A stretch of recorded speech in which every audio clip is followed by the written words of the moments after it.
I think business is an opportunity for us to offer those jobs and pathways professionally where people can feel like they're doing both, where they're making money, where they have opportunity to grow professionally and to build wealth and to also make a difference in the world. And that's exactly what I wanted that business paradigm to be. And it's exactly what we've done.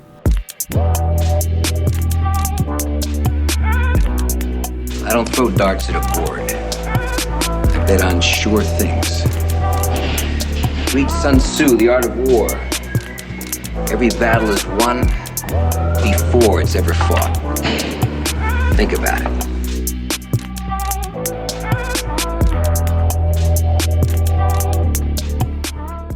Welcome, closers, to another episode of the Profitable Property Management Podcast.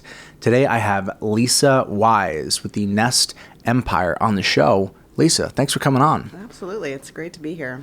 Lisa, we've known each other for 4 or 5 years, somewhere around there. Yeah. Always a pleasure to be able to interact and see what you're up to. For those that don't know anything about your story and background, could you tell us a little bit about your company? Sure. I'm the CEO and founder of Flockster, which is the parent company that came after the babies. Nest was our first inaugural brand. We manage about $2 billion in real estate.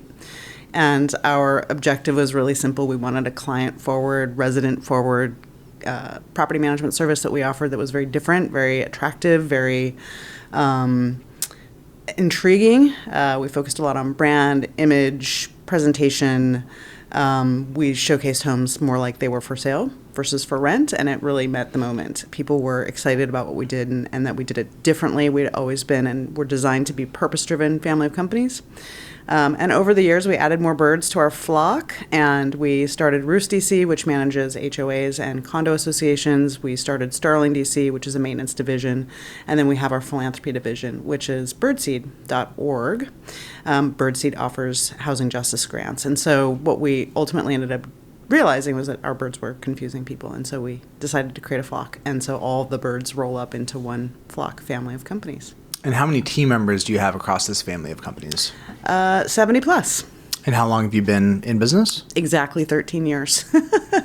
Was this like an anniversary nearby? Yeah. We just passed 13 years. Well, congratulations. Thank you very much. That's really exciting. Yeah. So, Lisa, there's so much I'd love to chat with you about. But one of the things that sticks out about the way that you've chosen to build the business is that you've continued to add on, build, expand. And one of the questions that comes to mind for me is, what's that about? What drives you to keep expanding? Is that about keeping the team engaged? Is it about keeping yourself stimulated with the work? Where does that come from? All of the above. Everything you mentioned is really motivational for me. So I'm interested in exploring new markets. I'm interested in exploring new ideas. I love creating birds. I like thinking that everything's going to be much easier than it is. But at the same time, I recognize that my role in the company is to be a visionary. It's to come up with new ideas. I can execute and I can actually implement pretty easily, but it's not my sweet spot and it's not where I get my energy. And so dreaming and thinking of how we can have more impact as a company, whether impact with our resident base, impact with the portfolio of architecture that we're protecting, whether it's impact with our talent and team or the community that we're part of, I think, the more nimble you are and the more evolving you are as a company keeps people engaged and excited about what you're working on. Property management can be same all day long, and it can kick off the same amount of profit you'd have year over year. It doesn't need to be transformative, but when it is, it's a lot more interesting. And so I have very low turnover rates. I have people that have been with me since I started the company. That's a long time. And when we're looking at an industry that really experiences a lot of blowback, a lot of conflict, a lot of problem management, when you give people something to look forward to and something to get excited about, it can smooth over all those rough patches in the property management world. When you say that, you're referring to internally for your team members. It allows them to... Exactly. I think they get really excited about the way that we've grown, particularly the purpose-driven model that we have as a company. We consider ourselves a social justice company. Unpack that. What does that mean? Yeah, and what that means to us is that we put justice, people in place over profit. So we believe that we have a responsibility to being anti-racist. We have a responsibility to creating good jobs that pay well and consider the whole person, not just the person as an employee asset. We believe that we have an environmental footprint, and we need to be super sensitive about how we manage that and how we advise our client base and our investors on how they're managing their environmental footprint. we need to give back to and contribute to the community. Everything we do can have impact, and it can have a positive impact, and that's a choice that we get to make. So we don't look at the bottom line until we've invested in all those other elements first. Lisa, what I think is interesting about hearing you say that is that's coming out of the context of you running a successful organization that is growing. Yeah. It would not be any less true or meaningful to come out of the mouth of somebody that was struggling to run the company. But in the context of the success that you've had, it can be viewed maybe less suspiciously for folks that those things are foreign to, or they don't see the place in business. This clearly has not been a drag or an anchor on your business. In fact, I presume that you view it as being the opposite, and a net asset. Tell me about that side of it. How has this value set been a part of what's allowed you to grow and fuel that? We get choices about the investments that we make. And we were sort of, I always say dealer's choice. We can do it however we want. There's nothing that's telling us we have to do business in a sort of formulaic way. We can do what works for us. And we can experiment with whether or not that's going to be profitable. And I believe it was. I believe leading with your values and being purpose-driven and caring about the community that you're part of, the community that you're relying on to support you, and that profitability, that if you put those things first, everything else will fall into place. And, some of the operational threats we'll have, it is that turnover. It is training new people. It is not delivering a stellar service and then the blowback that you get from that. And so the only way I can deliver great service is if I have a really happy team. And the way to have a happy team is to invest in them as whole people. So everything from our benefits program to encouraging them to spend and be paid for time where they invest in community with, volunteer work or board memberships or things like that.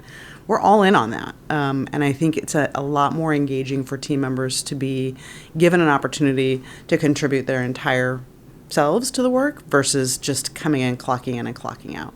So if we can tap into their interests, then our opportunity for getting the best work from them and letting them have their best experience means that we can continue to grow and thrive and attract new clients. And we're doing that. We're creating more jobs. We're creating more impact. We can give more back. And so I think it's in some ways very much a self-fulfilling prophecy. If you care about the community you're serving, it will take care of you. And what does this mean or do for the recruiting profile of the folks that you're working with? I assume that this is a pretty strong filter for who joins the team. Yeah, and a lot of the team members have really become ambassadors for what kind of culture and environment we've created as a company. It really comes down to where you're making bold investments. And so I can mention 2 bold investments that we've made. The first bold investment that we made, which is really the investment that I made, was taking a 75% pay cut in March of 2020. Early March, like the first. Like this is the anniversary of my 75% pay cut. And I did that so nobody on my team had to. And I did that for a long time. And every single day, I reached out to the team and I said, this is what we know and this is what we don't know. But I can guarantee you, we are good through this date. And it was the transparency and the willingness to take the hit first that I think created an environment where people felt valued and cared for, and that they were thought of before the owner or the boss. That was a huge investment to make. And also giving them a lot of space and latitude to just experience what was really challenging and hard at that time. I could have burned them out. I could have asked them to do more. I could have asked them to put themselves at greater risk, and I chose not to. I chose to honor public health and their health ahead of my profit or even the success of my business. And I think that did pay dividends, I think, in terms of the cultural commitment I made to them, and that I, walked the talk, made a difference. And, we started 2020 with a pandemic that was outrageous and continues to rage on. And then we saw George Floyd being murdered on, television. So civil unrest in Washington, D.C. erupted in a way that I think it didn't necessarily in some other communities. We had January 6th. I mean, we're in a really complex environment. And I think we felt an extreme amount of pressure during that time. And our response was to open up our offices for Black Lives Matters protests and making sure people had charging stations and places to breastfeed and take a break and use the restroom, and during a pandemic and spacing people out. And my staff was there volunteering and very committed to that work. And we then launched a housing justice grant program for down payment assistance to people who are Black and brown. And we dedicated $215,000 to that grant program and launched a year ago, and have been able to successfully help people buy homes. That's another investment where you're not just sort of chatting about anti-racism and housing justice. You're actually doing something actively every single day. And each person on our team is invited to participate in that to whatever extent they'd like. And those opportunities, I think, marry people's interest in having a meaningful career, and one that needs to pay well, and one that has structure, and one where you don't feel like you're kind of giving up one thing for the other. I think the nonprofit world can often sort of come at the expense of financial, basic living needs being met because you're not making enough money. And this marries those two. What's that about? Why?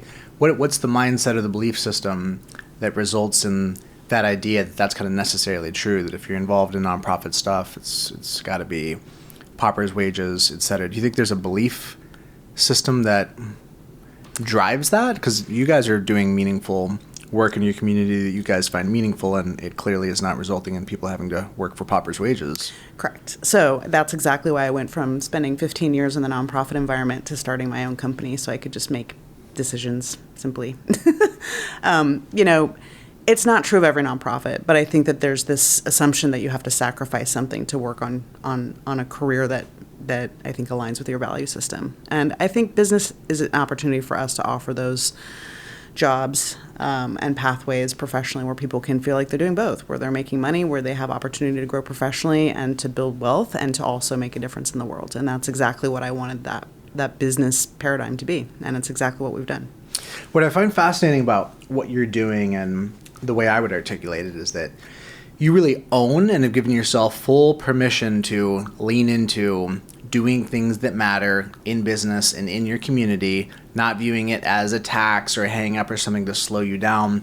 And so for you, you've articulated specifically what that looks like, but it's going to be different for 10 different entrepreneurs. The common thread would be, but what is actually uncommon, is giving yourself permission to think that your business can have an impact on the community.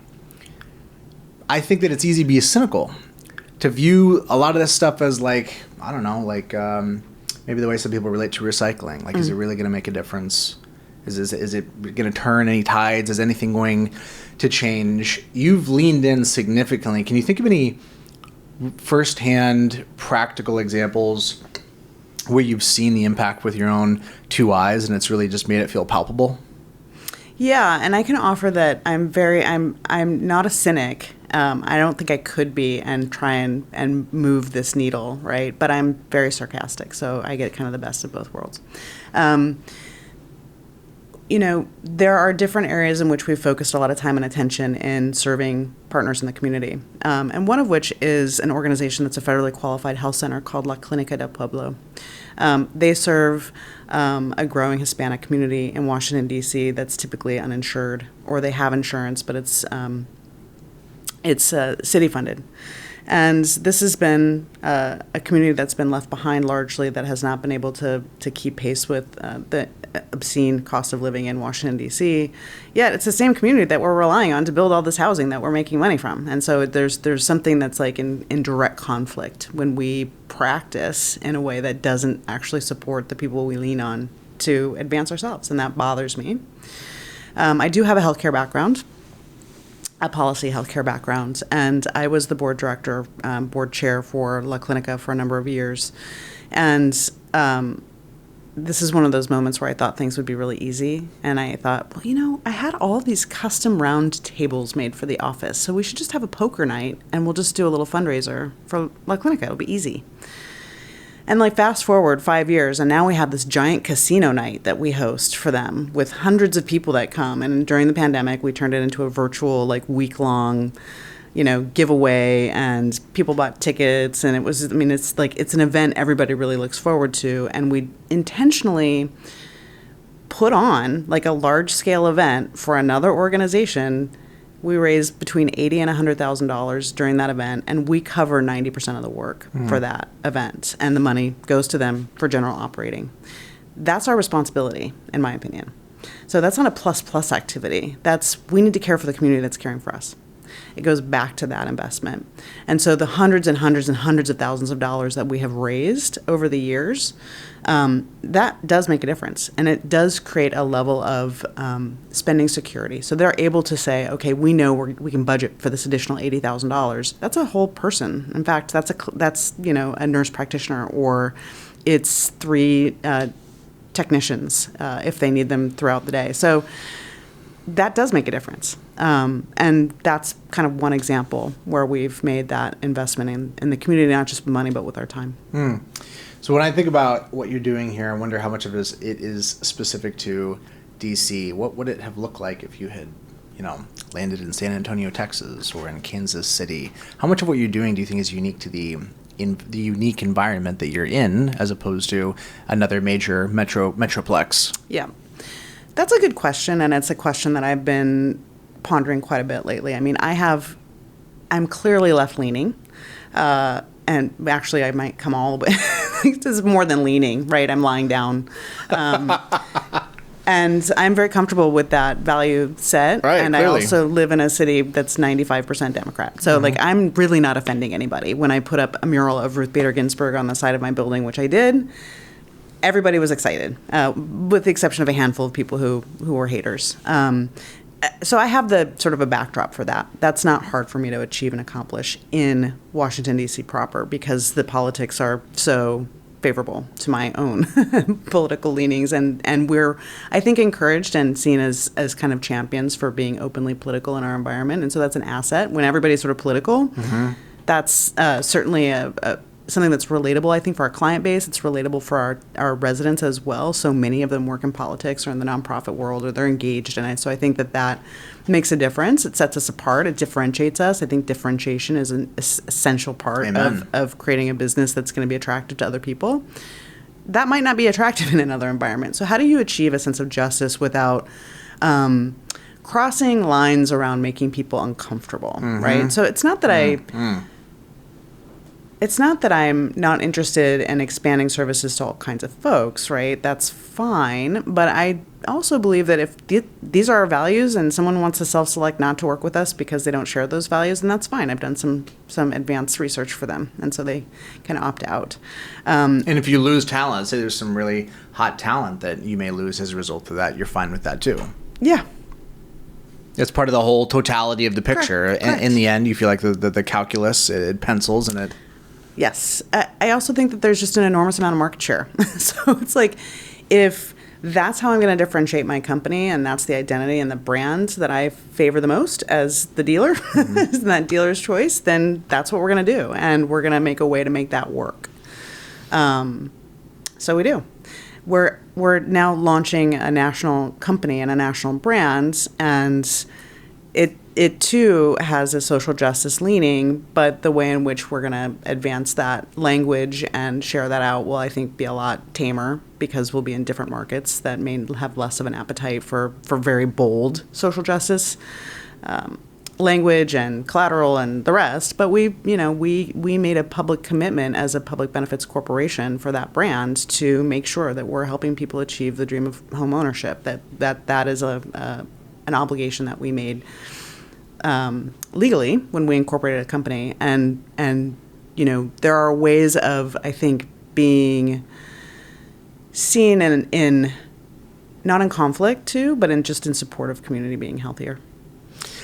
Knowing that the give back for somebody else is going to look different than what the give back has looked like for you, I'm curious, what has it done for you personally in the way that you relate to the business and how you show up and how you kind of get out of bed and the energy that you have?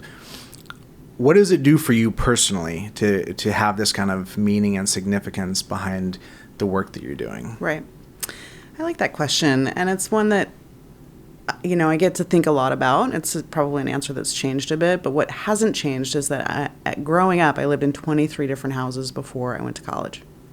And I grew up with sort of not insignificant housing instability and insecurity. And I was really not cool with that as time went on. And I realized that I wanted an abundance of security and safety for myself.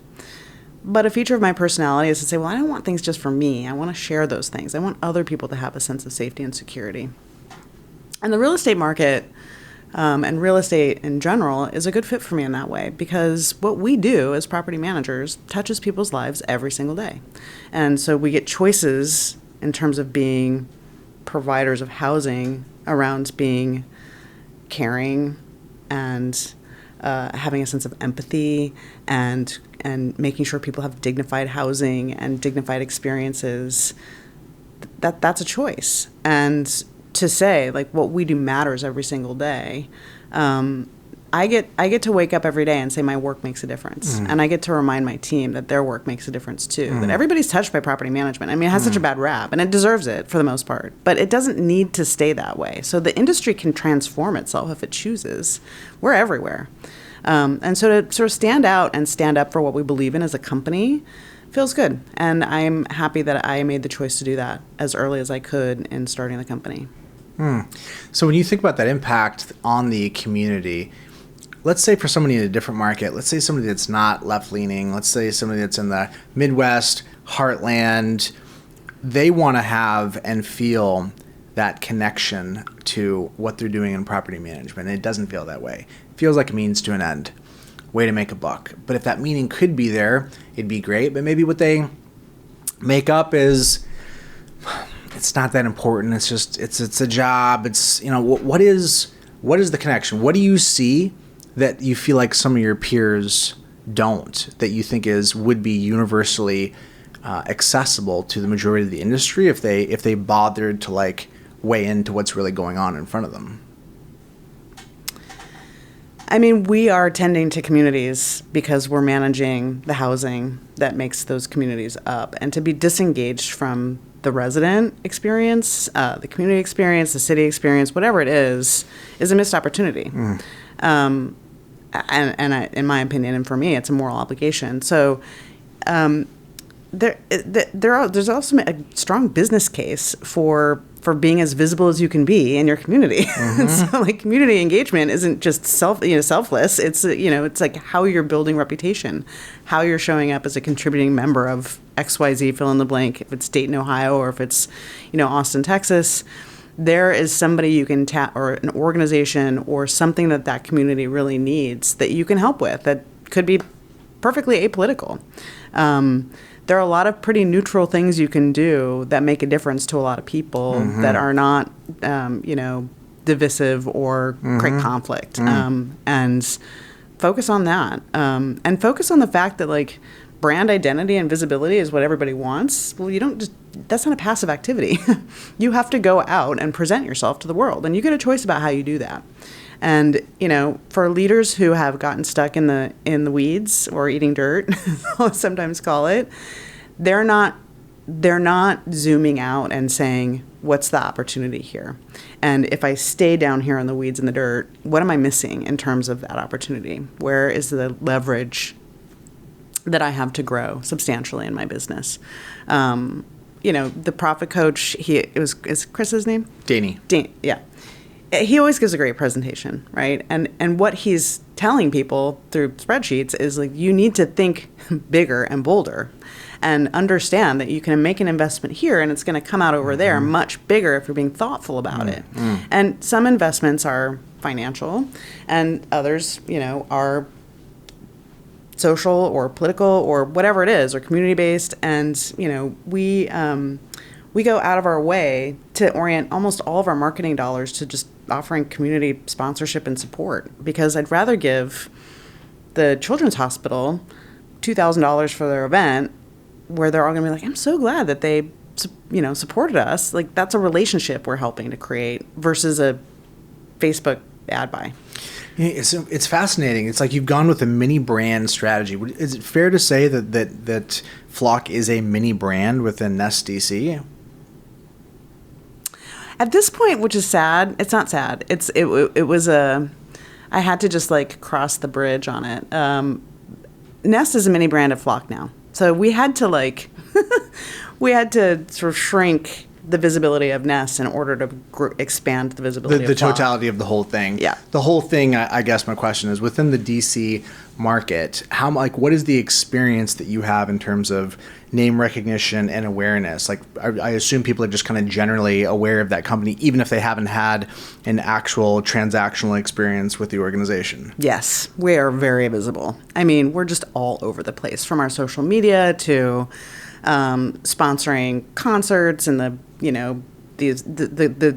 what's the name of the concert series where they just like pop up in weird locations? We hosted one of those. We're hosting nonprofit meetings for folks. We're sponsoring murals. We have branded cars everywhere. We give people tons of swag. So we have people that say, I didn't know what you were, but I saw your birds and they were really cute. And so I looked you up on the internet. Like, that happens all the time. I have people send me pictures of our logo from all over the place. I'm like, it's funny. Like, they just saw it in the wild. They're like, oh my, I saw the bird. It's like people identify with the branding. It's intentionally not a house. And houses can be cute too. But I think the idea of there being some curiosity around what we're trying to do as a brand and some flexibility, like I didn't want a brand that tied us down to any particular thing, right? So you can be really creative with birds. There are a million of them. And you can sort of come up with all kinds of fun, punny bird things to say. And clearly you have. Yeah. Let's talk about some nuts and bolts of property management. Mm-hmm. What about your organization and the way that you run your shop on an operational level do you think empowers and gives you an extra edge? I trust my team to do their best work, and then I step back. You have to be really clear about giving people the opportunity to carve out their own leadership style, to manage things with their own sense of style, based on data and all the things that you're tracking over time. But I have a really, really smart and sophisticated leadership team. We're highly disciplined in the way that we work together. We're very clear about setting goals and expectations, about forecasting what the vision is for the company. We are transparent in detailing that back to our team members. Our messaging is really clear. We leverage technology all day long. I mean, anything from, using Monday.com boards, which has been life-changing for us, from cross-collaboration to, making sure that as we're in the Appfolio ecosystem, we're using it fully, to, using remote talent, to having, internal wikis where we track everything about the company that anybody might need to use or get access to. Like, we're making those investments constantly. I was thinking about just this year, we moved payroll system. In the last 2 years, we've moved payroll systems. We've started a foundation. We have we've gotten national press. We decided to just change up the way we do all of our accounting and remodel the entire way that we're managing a lot of our financials. You can poke at anything in the company, and we're willing to change it completely quickly. So the theme operationally for us is, if there's a smarter, better, faster way of doing it, by all means, that's your responsibility.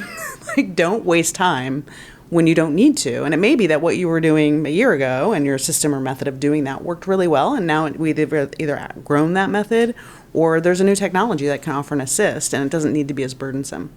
I think back to the time when I was watching, we've always had interns, and I was watching the interns wander around with pieces of paper and taped receipts on them. And I was like, oh my God, how much money are we spending on taping receipts to pieces of paper and then photocopying them? And I'm like, some tech bro has solved this problem for us. And it was Expensify, right? So Expensify, which we used to, became, a really great tool for us. It reduced paper waste. I mean, it checked a lot of boxes until it didn't. We're like, you know what? Expensify is actually not the right tool for us. We're moving to Divvy. We want something integrated with our actual corporate spending. And that resolved all these problems. So we don't need to stay stuck in a system because we took the time and trouble to onboard ourselves or go through that process or journey. If there's a better one down the road, we really need to be as flexible as we can be as a company. It's interesting that you say that. What kind of want to pick up on is the detachment of not identifying with the thing that you built. You get the benefit, but don't be overly attached to it. Be willing to change and break things and constantly rebirth.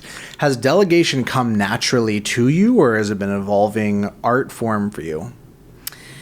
I needed to acknowledge where my greater skill sets were and be comfortable allowing other people to do what they do best so I could do what I do best. And I do have a vision of service. I'm very, very committed to the highest quality customer service experience you can have, and to servant leadership, and to all things service, right? So if I perceive or see that's not going well, it's really hard for me not to jump in and try and fix it. But I also know that we have done such a good job of underscoring why our culture is so important, and why the service culture is so important, and why the way we do our work is so important, all the way down to you cannot send an email unless there's a salutation, full stop. And we have draft salutation, like starter sentences, so people get comfortable creating a rapport with people. This is a relational business. And so we've given people a lot of opportunity, I think, to build those relationships. And I know that is the value system, up and down, and from one side to the other in terms of the organization. And if we keep ensuring that we're consistent with that, then everything should be fine, to be honest. And I can start focusing on where's the next opportunity, how can we continue to keep people really inspired by the work and the impact that we're having, and attract new talent, and attract new investors, and attract new clients. And so that's where I do my best work. And there are other people on my team that do things I could do really pretty well. And really pretty well isn't what I'm aiming for. So if I chose to get really granular and stay in the weeds around things and micromanage, then we'd only be as big as my ego, which is pretty big on certain days. But you can't grow bigger than yourself if you're in charge of everything. And I really wanted a big, successful company is what I'm aiming for. Yeah, amen. Well, aren't we all? Aren't we all? It's interesting, the thought of what happens when what you want requires a level of sacrifice that you're not willing to provide. We're always having to kind of true up our aspirations against what we're willing to give. And for me, a lot of that has resulted in shifting my identity, death and rebirth, over and over and over again to align and be congruent with what I really want.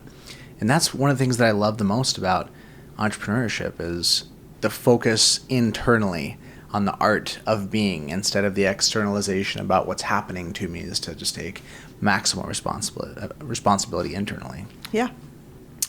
It's interesting how many careers I've had as I've owned this company. Yeah, exactly. Within the same company, within the same thing, different phases, different epochs. Yeah, I mean, it's truly wild. I mean, there was a point at which I replaced the toilets in the portfolio and did all the painting, and I will offer that my greatest skill is painting. I am really good at it.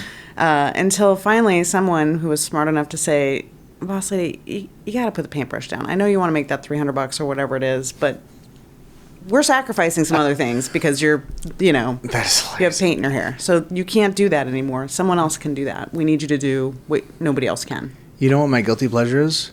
Graphic design. Just enjoy it. It's fun. Good use of my time? No. Yeah. Shouldn't be doing that. Yeah.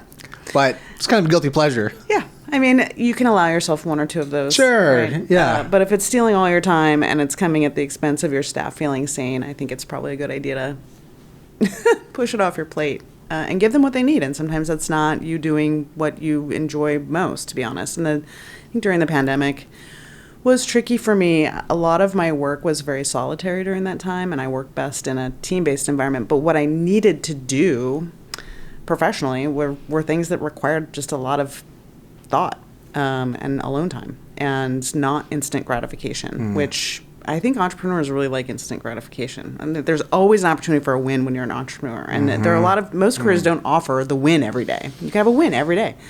It can be paired with a loss. It can be paired with all the drama that goes with it. But like the idea that you're after that win, it's sort of that dopamine rush. Pavlovian relationship. Exactly. Like I did this and this thing happened, and I needed to do work that was very impactful internally for us. We needed to work a lot on creating continuity among the brands. We needed to create a lot of content for the company. We wrote a book.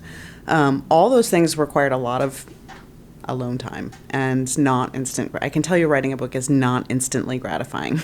There's nothing about it that meets this sort of like inherent biological need I have for that instant gratification and those wins and I had to kind of learn to live without that because I needed to do what was best for the company.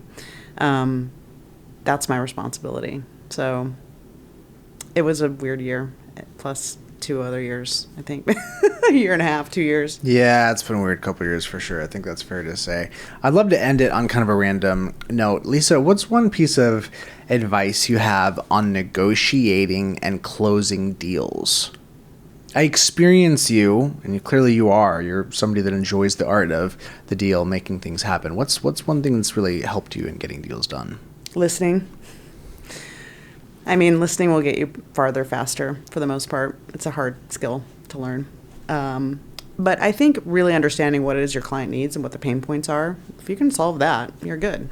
You're not going to figure out what that is unless you're listening. So that's number one, my piece of advice around that. I did fundraising for a long time. I guess I still do fundraising. And listening and leaning in and thinking about what that person's saying and identifying them with them and like sort of having empathy and putting yourself in their shoes. Like people want to do business with people that care about them. And so show you care. And that is always the best pathway to not just profitability and deal making, but to strong relationships that you can build on and nurture over time. So I'm always very much about people coming to the table and leaving really happy after the deal's made. I don't want the best deal. I want a good deal. You don't want to squeeze every last drop of leverage out of it. No. Make it a win on both sides. I'll have people that will negotiate salary, which I always appreciate.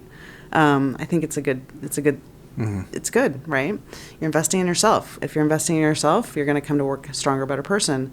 I had, most of the time when someone gives us a range, we just go to the middle. We don't go to the bottom. We go to the middle, and we can negotiate from there. But I don't want to save $2,000 on team members. It's just not where you're going to get your money back. Mm-hmm. Amen. Thank you for that share. Lisa, it's a pleasure to be in the industry with people like you that are bringing some completely different energy. There's so much variety in the industry, and you're definitely adding to it. I enjoy getting to see what you're creating and building. I'm rooting for you. Thanks for coming on. Thank you. Thanks for having me. Jordan here asking you, what do you got? What is a question you want to ask me? Can you stump me? Can you throw me something hard, perplexing, vexing, something you feel tied up in knots with? Throw it at me. I'll do my best to try and answer that question, to dissect it, to parse out the nuance, and maybe help you get a bit more clarity. I'm looking for questions as the basis for creating content, and you're looking for answers as the basis for clarity, and wouldn't it be perfect if those two things matched up? Drop a comment, send me an email, jordan@leadsimple.com. Let's stay in the conversation. Peace.